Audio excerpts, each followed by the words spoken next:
राज्यातील सरकारी आणि निमसरकारी कर्मचाऱ्यांनी आजपासून बेमुदत संप पुकारला असून या संपाची झळ आता राज्यातील आरोग्य यंत्रणेला बसली आहे। रत्नागिरीच्या प्रादेशिक मनोरुग्णालयातील 50हून अधिक कर्मचारी या संपात सहभागी झाले आहेत। यामध्ये ड संवर्गातील कर्मचाऱ्यांची संख्या जास्त आहे। केवळ रत्नागिरीतीलच नव्हे तर ठाणे, पुणे, नागपूर आणि रत्नागिरीच्या मनोरुग्णालयांमधील कर्मचारीही संपावर गेले आहेत। या संपाचा परिणाम मनोरुग्णालयातील व्यवस्थापनावर झाला आहे। मनोरुग्णालयातील व्यवस्था यामुळे कोलमडली असून रुग्णसेवेमध्ये मोठे अडथळे निर्माण झाले आहेत। किचन विभाग तसेच स्त्री आणि पुरुष वॉर्डचे कामकाज ठप्प झाले आहे। या कर्मचाऱ्यांच्या प्रमुख मागण्या काय आहेत जाणून घेऊयात।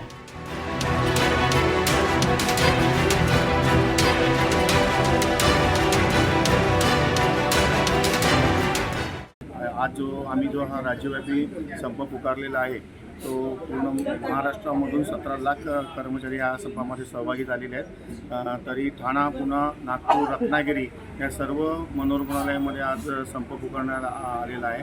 आमच्या प्रमुख मागण्या म्हणजे आमच्या मुलांना सेवेमध्ये घेण्यात यावे, आमच्या पश्चात किंवा अनुकंपा तत्वाखाली सुद्धा त्यांना घेण्यात यावे। त्याच्यानंतर आमचं जे सेवानिवृत्तीचं जे वय आहे ते सुद्धा 60 वर्ष करण्यात यावं।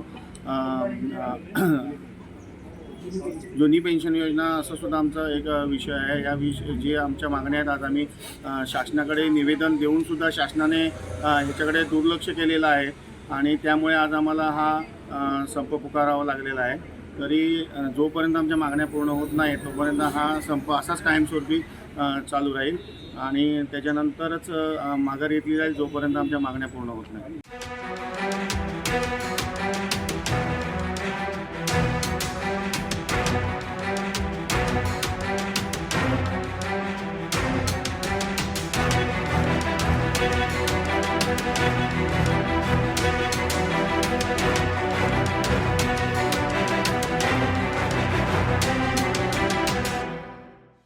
आपल्या मागण्या अनेक वर्षांपासून प्रलंबित असून याकडे सरकारने लक्ष दिले नसल्याचा आरोप आंदोलनकर्त्यांनी केला आहे।